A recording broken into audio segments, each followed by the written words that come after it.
Hello, my name is Daniel Stillwell, and I am the IFTA e-newsletter editor, and we are here in Aberdeen, Scotland at the Congress in 2025, and we have with us Marianne Le Coyte Greeny. She's going to tell us a little bit about her presentation and the work that she is doing, so feel free to take it away. Welcome, and what did you talk about? So I talked about supervising in the metaverse and beyond. Okay. That was the title of my presentation today. So what does that mean? Oh no, I knew you were going to ask something like that. So that means, how do we think about and conceptualize our knowledge, I suppose, around the metaverse and AI technology and something called Web3, which is kind of next iteration of the internet. But how do we also talk about that in supervision and embed that in some of the knowledge for the supervisees that we work with and the trainees that we work with, so it becomes more of a kind of normal landscape for them and it doesn't feel maybe so threatening or unknown, because we're always interfacing with clients, young people and families who are living, kind of eating and sleeping technology, right. And we kind of have a duty of care to get alongside that. Okay, so talk about this from the supervision perspective. So from the supervision perspective, what I was trying to get across in my presentation today was more around, as supervisors, we have a duty of care to our supervisees to be a bit more curious around the sorts of conversations they're having with the families, adults, young people that they're working with around their technological world. So for example, if I'm working with a supervisee and they might say, oh, you know, I'm working with X client or X young person and their parents are worried about what they're interacting with and they're playing Roblox too much, or we're going to take their phone away because that's a boundary that we can put in. I'd be a lot more curious and circular around some of the questions I would ask in terms of, actually, what do you know about what the parents or the family understands about what the digital culture of this world means for their young person? What do you understand around this generation's understanding of digital worlds and digital ways of being? 'Cause it's so different to my generation. I'm a millennial, and the generations after me, they will have had tech all their lives, right. And it's very different. So when we say, oh, we're going to take someone's phone away, we're kind of taking their whole social world, their whole way of being. It feels very threatening. So, someone in my presentation asked a question, I can't remember his name, but he's a wonderful man, and he said, if someone takes his phone away, he feels threatened. And I was like, if I lose my phone, that's why it's right next to me, I can feel like fight, flight, fear, freeze start to go off. It's terrifying.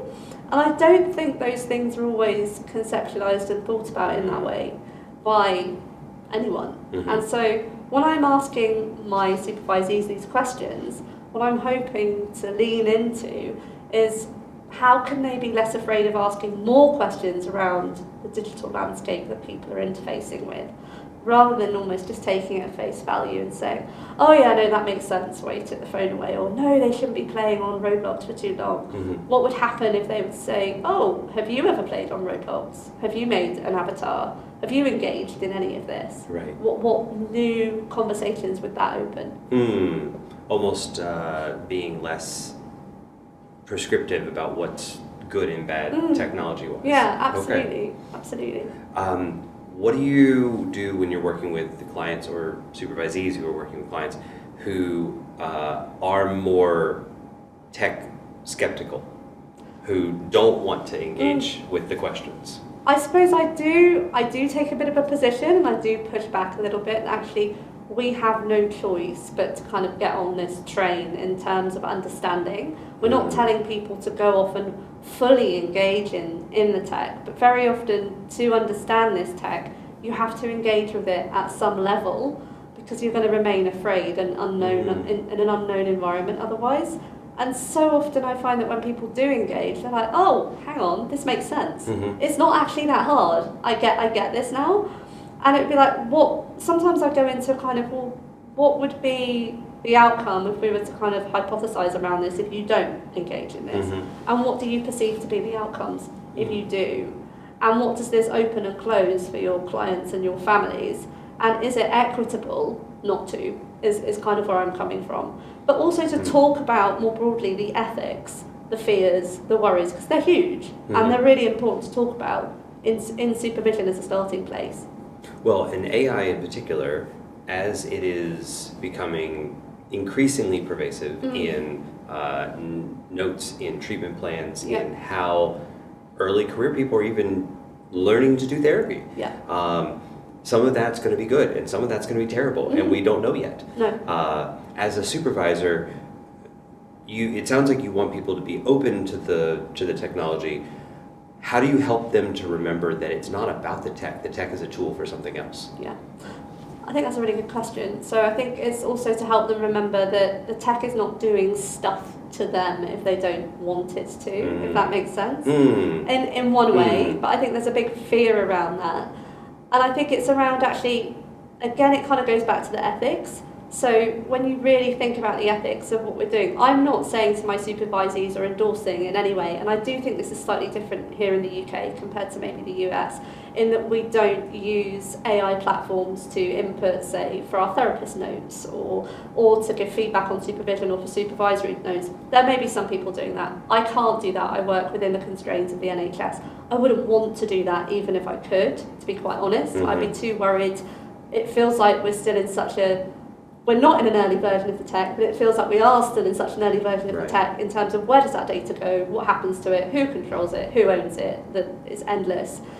I think in the States, what I learned from the feedback from some of my presentation today was in very many places, people are using these systems in quite a big way, and some insurance companies are endorsing them, and there's a whole other kind of sphere going on there. And I do hear that from some of my colleagues in the States as well. But ultimately, I think it's just about how do we interface with it in a way that feels safe enough or good enough. I'm not saying for them to go off and use it. Does that make sense? Absolutely. I think one of the things that, especially from an international, many-country perspective, some of the fear that I hear is that the large language models, the AI built into the system, all that type of stuff, what makes it qualitatively different is that it can now go beyond our capacity to hold information at certain speeds and to then sell that a la our our identities in a way that any tech before this hasn't really been able to be more than somewhat controllable.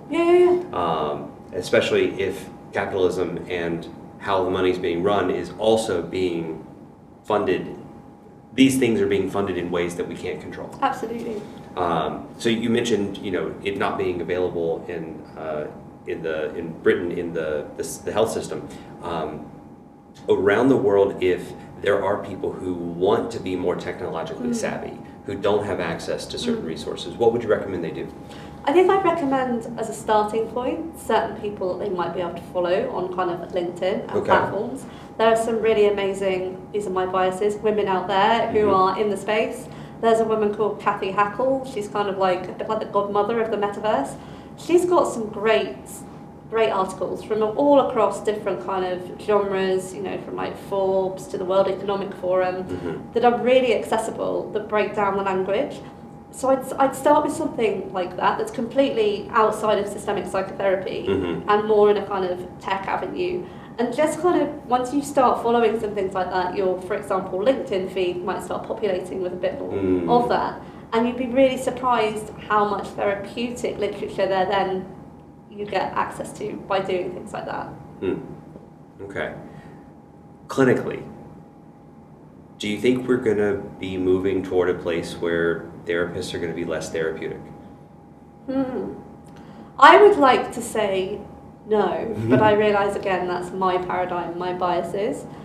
I worry there may be some therapists out there, because we're not all the same, who may lean into being less therapeutic and who may lean into using this tech to almost replace aspects of what they're doing. And I think that inevitably that's going to happen.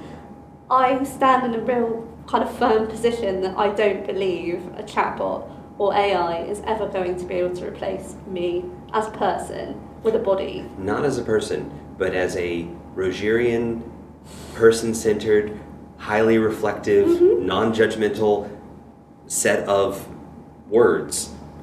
It's already there. Yeah, but if we go with the kind of context that 55% of comms is non-verbal, There we go. Yeah. then I would say we're definitely not there with the non-verbal nuances of the conversation you and I are having. If we were having it via text, so much of this quality would be lost. The feedback loop would be lost. How do you actually follow the nuances of feedback when you're just in a kind of language system? You could argue cameras are getting so much more savvy. What happens when they then have cameras which do exist already that track body language, pick up feedback, feed it back into the loop? Yeah, but I am massively biased toward one-on-one, human-to-human interaction and connection, whether that be right now in person or through a camera. I'm sceptical about. I think people will replace it, and I think people are already using, for example, ChatGPT as a bot style therapist. You know, and what ChatGPT replies back to them is then taken as it. Yeah. Truth. Well.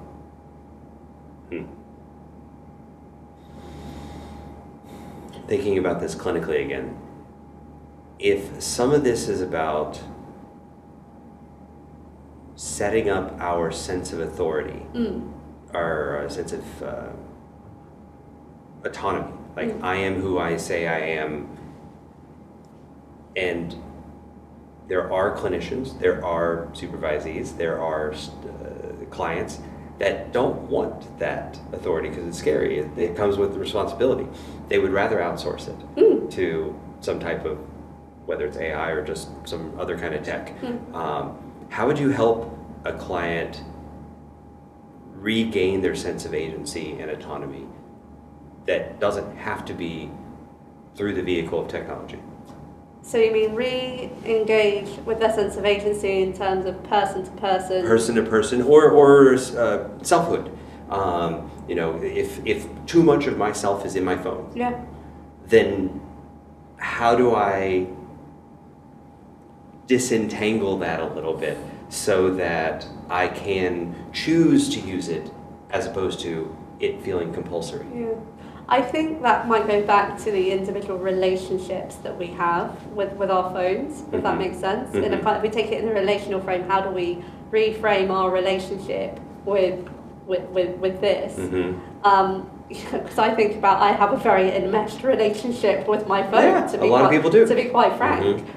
And I suppose, how do you do that? So I think there are small tools and techniques that I certainly use with some of my adult clients in terms of, and some of my young people, thinking about screen time. And that's, I have an iPhone, so I don't quite know what Samsung and whatnot does, but I have a screen time tracker. And often when I see new clients and we get into these conversations, which happen all the time, like, have you checked your screen time? Some of them don't even know it exists.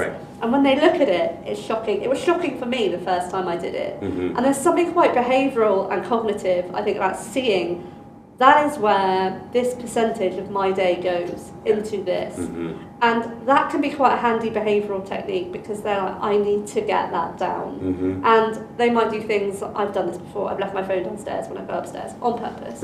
I've given it to my husband, been like, take this away. Take it away. Accountability. Get it away from me. I have Metrics, limits on my apps, and it will stop me being able to access that. You can go further than that. You can have limits on your apps with another person holding the code to you opening your phone for the app. Child safety locks at that point. Exactly. So I think it's very basic, and I think you can only work within what a client is prepared to do in terms of their kind of threat system. Because, and for some people, their whole business is on their phone. Their livelihood's on their phone. You can't, it's not as simple as that. Yeah. Okay. Any other takeaways or things that you would want to communicate for an international multicultural perspective?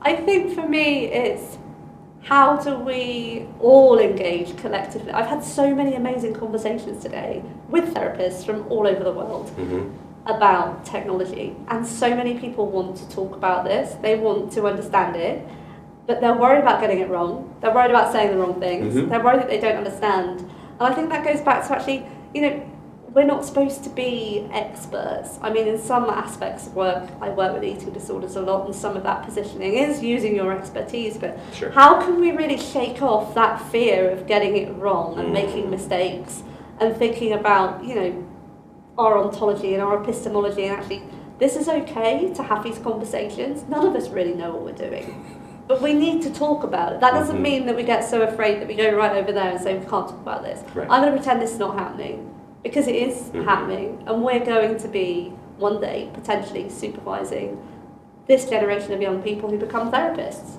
We have to be able to talk about it. Okay. All right. So, Marianne Le Coyte, Gritney. Got it. All right. If you want to know more about her, you can certainly Google her, and hopefully the AI algorithm will lead them to you. But we appreciate you sharing what you're working on, the presentation, and thank you so much. Thank you for having me very much.